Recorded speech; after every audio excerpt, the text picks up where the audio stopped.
Okay, welcome back from lunch. It's precisely 2:05, so we can get going. So this session is going to be quite different from the morning session. That we hope it's quite different because we hope it's an open discussion. So if you are from the space, if you have a space weather model and you want to know how to interface it with JEDI, write down your questions now and we'll talk about them. Or if you're from the JEDI community and you want to know what state class or a geometry class looks like for a space weather model, write down your questions now and we'll talk about it. So I think we'll start with, there was a few questions from the morning. So how we'll do this is Francois will come up with a sort of scene setting talk for the discussion on how model interfaces work in JEDI. And then we'll open it up and you can ask any questions that you want. But before we bring up Francois, we thought it might be a good idea to tackle any questions remaining from the morning. If they're model related, you can wait till after Francois's talk, but is there anything somebody wanted to ask this morning and didn't get around to it? Well, if you can write it down, and if you think of it, you can bring it up again afterwards. So I guess I didn't introduce myself. I know most of the people here, but so I'm Mark Misch. I'm at University of Colorado and SWPC. I wear many hats, but for this meeting, I'm mainly representing SWORD in our efforts to develop a model interface for JEDI for the Wacom-X model of NCAR, the extended climate model that includes ionosphere and thermosphere. And so we'll bring up Francois of JCSDA, who will tell us about how model interfaces in JEDI work. Good afternoon. So yes, we'll start here with a hopefully brief overview of what a model interface looks like. The goal is, there's a widespread in JEDI expertise in this room. So I just want to give the entry-level knowledge so we can all talk using the same vocabulary. I am not going to get into anything technical, so if you have technical questions, you can ask me later. The goal is to sort of set the stage then for a discussion. As Mark said, we want to learn a little bit more on the JEDI core team about what is useful to and of interest to the space weather community. Possibly you want to know a little bit more about what kinds of things are available to you in JEDI. And then if we could just have an open discussion, we'll try to float some mics around and hopefully this will work. Okay. So again, I'll start with just a brief structure of a model interface and the role it plays in the JEDI system. And then I'll go into a little bit of a side discussion on an effort that's been underway at JCSDA to add more model agnostic capabilities inside JEDI and what the implications of this might be for your space weather model. And then we'll get to those discussion points afterwards. So Tom kicked us off this morning with a very high level view of JEDI. So we're going to go one level deeper. JEDI is a collection of many pieces, which are very roughly represented here. We have the OOPS system, which drives a DA solver combining model and OBS to form an analysis. So this is some mathematical model of what the problem is you're trying to solve.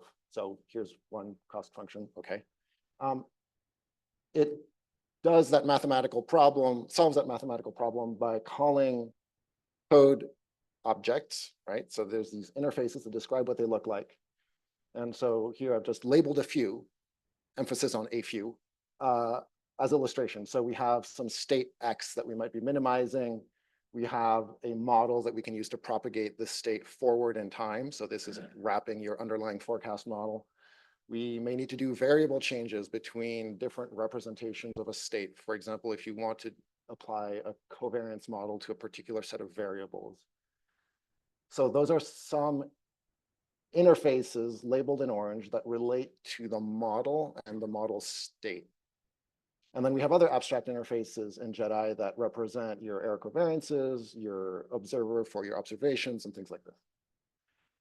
And these are implemented in different places. So on the very bottom of the slide, you see this JEDI model interface. This is where we write the actual code that implements the actual behavior of a state or a model or variable change.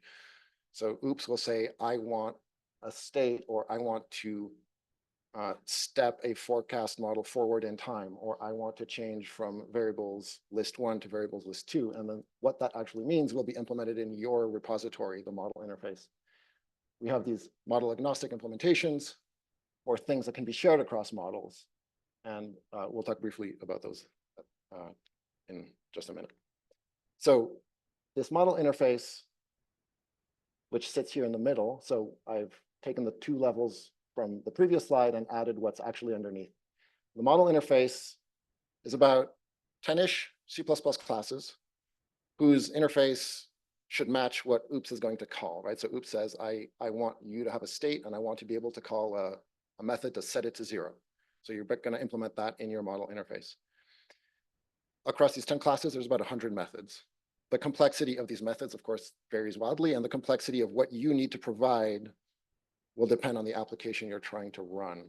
So if I want to do an h of x, in other words, take my model background and simulate an OBS in the kind of experiment that Dave was describing an hour ago, you can do this with maybe a third of these classes and a third of these methods. And if you're trying to do a full data assimilation experiment, you're going to need the majority of these.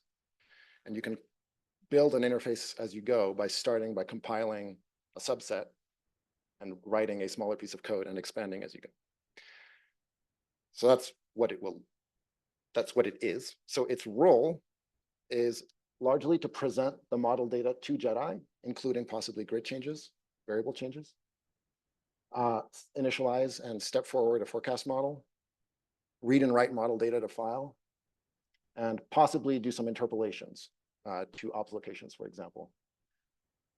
All of these things that it does, it will do probably by calling down into your underlying actual model. So if you have, I'm more familiar with the atmospheric case, but if you have an FE3 dicore and you want to take some time steps of GEOS, you're going to call whatever GEOS method allows you to step that model forward in time by writing the right layer of code where those green arrows are to connect what OOPS is asking for to the right functionality coming from below. We are slowly over time at JCSDA trying to provide more capabilities in a model agnostic way. This is because we've identified things that are being done in very similar ways across many different model interfaces. And if we can provide a generic implementation that everybody can use, this reduces the burden of onboarding a new model. It reduces code duplication across the JEDI system as a whole. And it just makes a more streamlined system. Some examples of these things are, we have a vast collection of OBS operators, as was described earlier, in the UFO repository. That's more OBS facing, but I'm putting it here. We have a collection of model error covariances in Sabre. So this is not the Sabre that has come up in the previous slides. This is a repository for background error representation. We have variable changes in a Veda repository. We have interpolations between different model grids, between model grids and OBS locations. A bit more advanced, we have the ability to create a linear model from a model using a hybrid tangent linear model. So all of these are things that exist and you can tap into. The catch here is that not all of them will be available for any possible model grid. Typically, these capabilities are coded up assuming your grid is nested spherical shells, as in like, spheres like in an atmospheric forecast model, whereas a grid that follows magnetic field lines may not be compatible with some of these algorithms. So this puts the implementer of a space weather interface in the position of having to make a choice, right? So I can do, on the upper right side of this slide, I can do my space weather DA on the native grid of the model, which is presumably following the field lines, although you'll tell me later. In that scenario, most of those generic capabilities that I described on the previous slide would not be available to you. And you would have to, it's not that you can't do those things, it's you would have to write that custom code for your custom grid. If your interest is in getting an analysis on, say, a regular lat-long grid on spherical levels that does not conform to your forecast model, or if your forecast model uses these levels instead of the magnetic field following grid, then you're on the left side of this graph. And you do have the option to use most of the generic developments, as do the atmospheric weather models that are part of the JEDI community today. We are exploring this diagonal path from upper right to lower left, where we may be able to adapt the data structures and algorithms to support these warped grids. But there are some technical challenges and uncertainties. So Dave alluded to this. This has to do with our use of ECMWF's Atlas library to encode model fields, and whether or not we can adapt it to grids that are not vertical columns. So the reason you might want to be on the left side of this graph, either by doing your DA on a spherical shell grid or by us working on this diagonal path, is there's less work to do to stand up a model interface if you're going to plug into existing generic capabilities. You may not have to roll your own covariance model. You may not have to provide some interpolators to get from your model grid to the OBS locations. You may not have to, well, the stuff that was on the previous slide, right? So one of the things I want to come back to during the discussion that will immediately follow is how many of these generic capabilities are actually relevant if you're doing space weather data assimilation. Because I think having this discussion so we're all in agreement about which of these rough paths are of interest to the community will allow us to make better choices about future JEDI development priorities. By which I mostly mean, am I worrying about this box in the middle, or am I not worrying about this box in the middle? So that is my very brief, very high level overview. If there are any questions about the last 4 slides, maybe we can take them now. And after that, we can go to the discussion.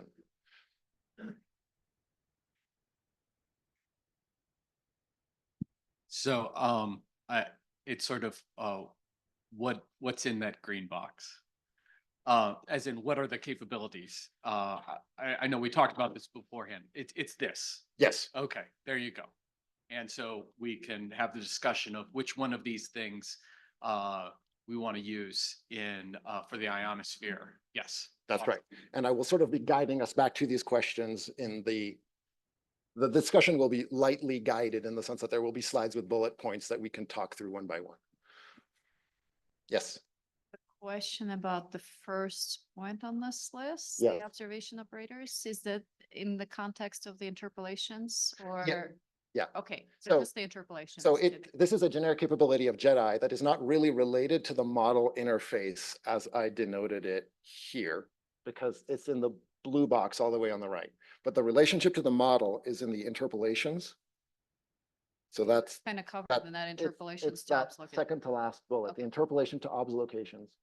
And whether or not you can use those OBS operators in UFO depends on whether or not you are going to produce UFO compatible inputs in your interpolation. So this is another thing we need to discuss, is what kinds of information can we pass from a model to the OBS system, whatever it may be, and does that allow for the OBS system to be UFO, or do we need something different?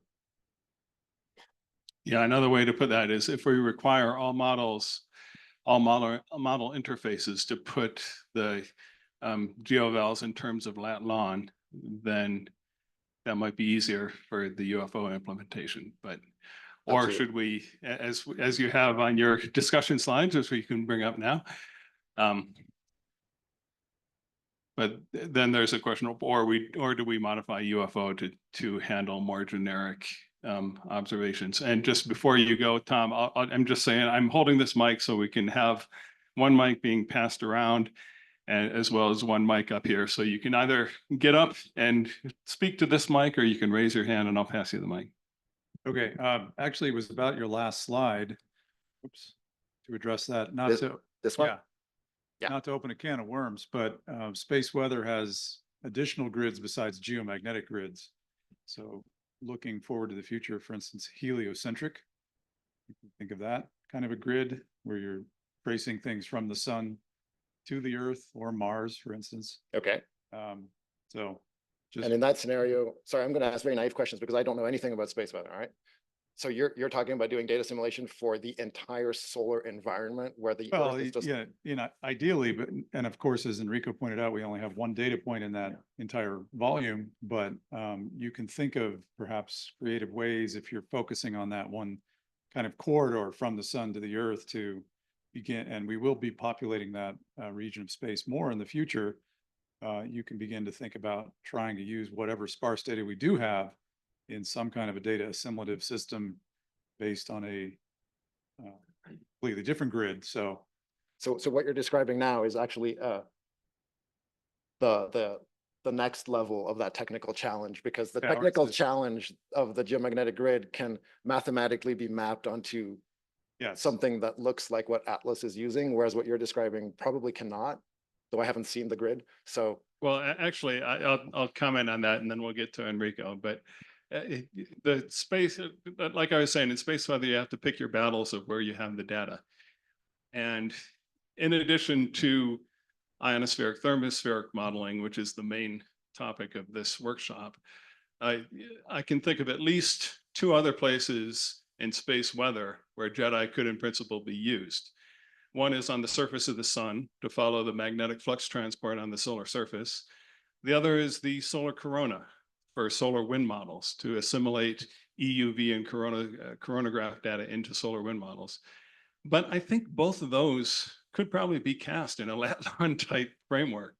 So I don't know that they would require that much different. Now, if we do get to the point of we have enough heliospheric data to assimilate, then I think you can pretty much do Cartesian, right? Which something like Atlas can handle. So I think my own guess is that magnetosphere is the most challenging part of that whole system. But I would say to that is that sort of where we want to get with what Tom, I think, is talking about is where we have a magnetosphere data assimilation that may be sun synchronous, and then that coupling to an ionosphere, which is earth synchronous. And so then your lat long, you know, you have to talk to each other and you have to pass across information. There's ways of doing it, especially with ensemble techniques, but yeah, it just depends upon how we want our correlations, how we want to pass our correlations, if we're going our correlations all the way from the geomagnetic space, all the way from the magnetosphere space to the geomagnetic space, and how much information needs to pass. Yeah, maybe kind of a follow-up of the question. I don't know if Tom was having this in the back of his mind. I was wondering if right now or maybe in the future there is a gridless capability, because for better or worse, the data we use tend to sit on top of a satellite and moves around, right? And so I don't think, so to me, the constraint of having a grid is a weakness more than a strength for those models. And when you go back to the cost function, yeah, in principle, I mean, there's nothing in this cost function that tells me that those data need to live on a given grid, right? They can be, you know, once you have a whatever coordinate system, you have three numbers that tells you where you are, then you can have a sparse of observations that you might want to simulate. I think that's exactly what we did. This is what we did for the pi IRI assimilation. It has, you have no knowledge of where any point is relative to any other point. And with the ETKF, that's what we're basically doing. And so that capability already exists within JEDI. And but as we were saying, that capability exists, but then the tools that I can use are limited. Because that's what we've done, but that already actually exists. Can I, I think part of the question is whether you use UFO and Yoda or not for observations. Like if you have, there are toy models in Jedi, like a Lorentz model or a QG model, that have their own observations that are very abstract. And you can put in, if you develop your own sort of observation classes and obs operators, then you could put in anything you want as far as OOPS is concerned. But in order to really use the infrastructure for observations that's in Yoda and UFO, I think currently a lat-lon type approach is needed, if I'm saying that correctly. yeah, I want to maybe, I don't know if Tom's going to speak to this point or if, I want to just like, everything that's been said so far is correct. I want to just like reemphasize that on the top box here, as far as OOPS is concerned, there is no knowledge of coordinates and stuff like this. And before we started this direction of providing more generic capability, the model interface to OOPS was in some sense entirely grid agnostic. And so I don't know how you make a model without a grid, but you could imagine that being true. So the implication of having these generic capabilities is we have to provide ourselves some framework to write code in, and a very convenient one before we started this conversation about space weather models is let's assume things are spheres and columns. And so we've written code in that framework. That is not to say that you can't write a model interface with your own covariance model and your own this and that, and you could talk to OOPS without plugging into the model agnostic implementations and have a grid-free relationship with OOPS. Asterisk, we haven't been careful enough in the coding, and today there are places that call grid-specific things that shouldn't, and so I have to clean that up. But that's not like a code design problem. That's just a where did we write what lines of code? Does that answer your point? Okay, Tom. Can you go back to the next slide, please? Okay, the next one. Next one. There one.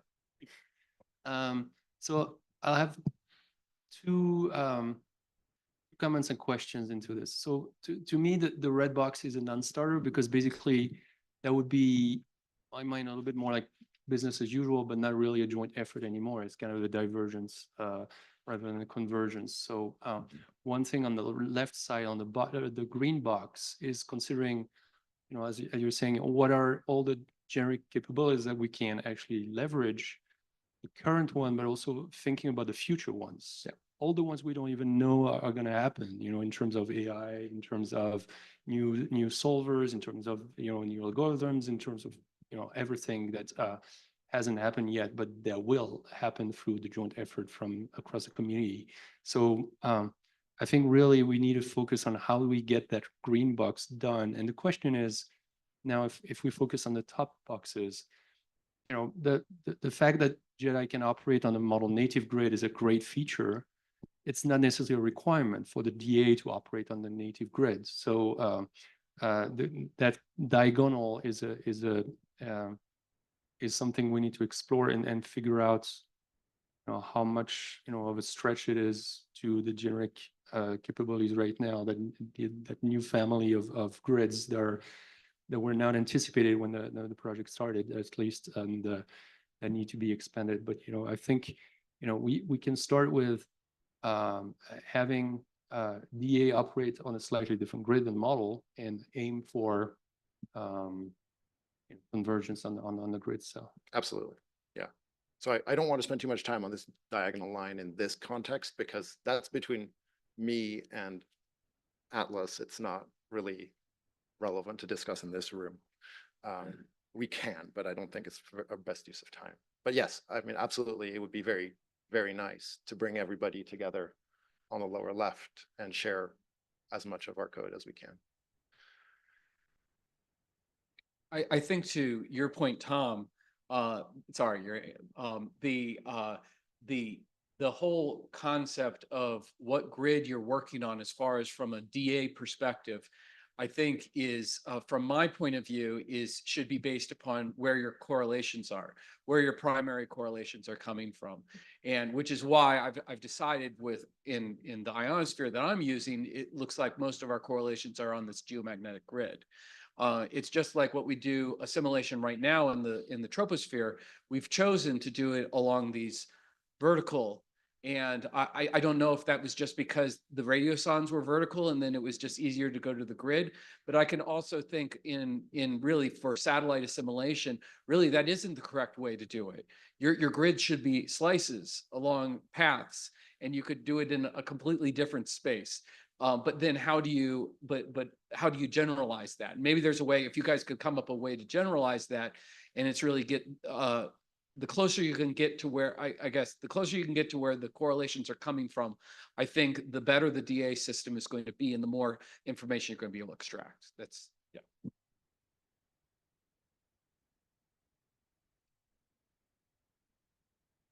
Cool, and we haven't even gotten to the discussion yet.